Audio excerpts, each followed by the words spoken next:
promesa que durante todo este caminar suyo ha impactado más su vida? ¿Cuál ha sido, por así decirlo, su promesa favorita? Bueno, no es tan fácil responder esa pregunta para mí, porque qué promesa del Señor, qué promesa del Señor es menos. Wow. Toda promesa es el Señor, es Él, es Él. Que Él, que Él nos haya llamado, y no solamente llamado, que Él nos haya rogado,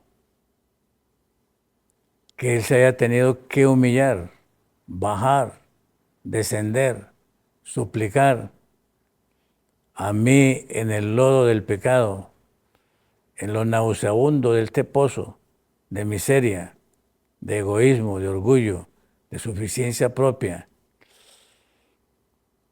que Él se haya atrevido a suplicar, a susurrar, a delegar su Santo Espíritu, su omnipotente Espíritu, para que el Espíritu con gemidos indecibles me trabaje, nos trabaje a los seres humanos y finalmente ese ruego nos permita mirar al Cordero de Dios que quite el pecado del mundo y arrepentirnos y venir a Él, es un misterio. Esto todo es un misterio. Misericordia del Señor. Yo creo, y con mayor razón, yo creo, y con mayor razón, que cuando tú y yo lleguemos al mar de vidrio, cuando tú y yo lleguemos al cielo, entremos por las puertas eternas, cuando tú y yo lleguemos al cielo, nosotros vamos a ser asombrados, perplejos. Vamos a ver nuestra incapacidad y vamos a darnos cuenta de que esto fue por gracia. La gracia de Dios, el amor de Dios.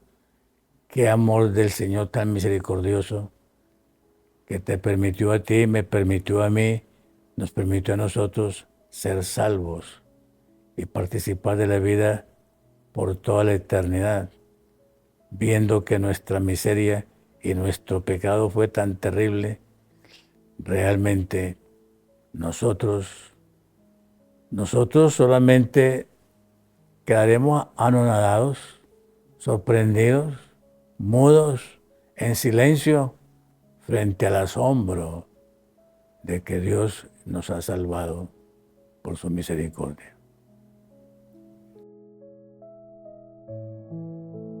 A mí todo lo de Jesús me ha marcado. Wow. Todo lo de Jesús me ha marcado a mí. Y por eso he podido medio entender un poquito. Porque el apóstol Pablo dice que somos transformados por contemplarlo. Somos transformados por contemplarlo. Y qué asombroso que esa contemplación no hay que pagarla. Esa contemplación es gratis. El ser humano es transformado por contemplación. Todos nosotros somos lo que hemos visto. Lo que nosotros vemos desde pequeños, eso es lo que nos transforma. Uy, la degradación de esos niños de hoy, la degradación de esos niños de hoy, viendo lo que contemplan prácticamente desde que nacen en esa televisión. Y cómo esos niños a los 10, 11, 12 años llegan a ser ya están depravados, ya están destruidos. Y todo por contemplación, por ver las imágenes. ¿Por qué en la misericordia del Señor, en la ley de Dios, del mandamiento que más ocupa espacio en la ley de Dios, está el segundo mandamiento? No tendrás ninguna imagen, ni las del cielo, ni las de la tierra, ni las del agua, ni las debajo del mar. ¿Por qué el Señor fue tan específico, tan directo, tantos siglos y años atrás, antes de que hubiera televisión, y el Señor manejara ese principio del segundo mandamiento, diciendo a nosotros que ninguna imagen? El Señor está diciendo ahí que la única imagen es Él. Y Él la vedó a los pecadores. Él se hizo invisible a los pecadores, porque sabía que eso no les iba a hacer bien. Eso es un misterio que lo dejo a ustedes, hermanos, para que lo mediten, oren, lo piensen y se asombren de que la única imagen que tenemos del Señor fue su experiencia aquí en la tierra, que quedó consignada en 4 evangelios: Mateo, Marcos, Lucas y Juan, y que el Padre Eterno se encarnó. El Padre Eterno se encarnó en el carácter de su Hijo para nosotros mostrarnos quién es el Señor. Él tuvo que encarnarse y enviar a su Hijo aquí encarnado, en carne humana, nacido de mujer, para que nosotros pudiésemos contemplar cuál es el amor de Dios, cuál es la gracia de Dios, cuál es el perdón de Dios, qué movió al Señor al sacrificio de su vida, de su Hijo, para nosotros ser salvos. El Señor hizo lo más práctico posible. Encarnó a su Hijo en carne humana y lo envió nacido de mujer para que nosotros pudiésemos conocer quién es Dios y cuál es su amor.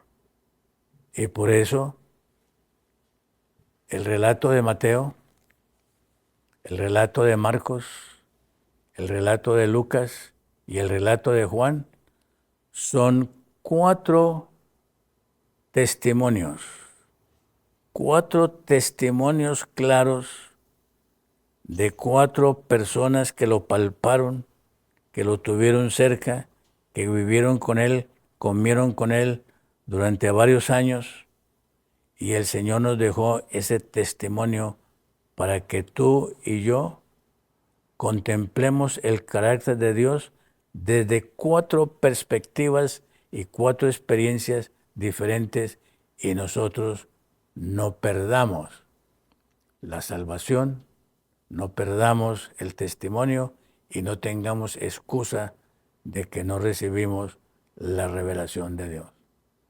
Tú y yo tenemos la revelación de ese Cordero en Mateo, Marcos, Lucas y Juan. Hermanos, contemplémoslo y seremos transformados. Lo único que te cuesta a ti, lo único que me cuesta a mí es doblar las rodillas y decirle al Padre: Padre, enséñame tu revelación. Dame tu espíritu para leer tu palabra, para leer el testimonio de Mateo, el testimonio de Marcos, el testimonio de Lucas, el testimonio de Juan, y ser transformado en tu misma imagen y semejanza.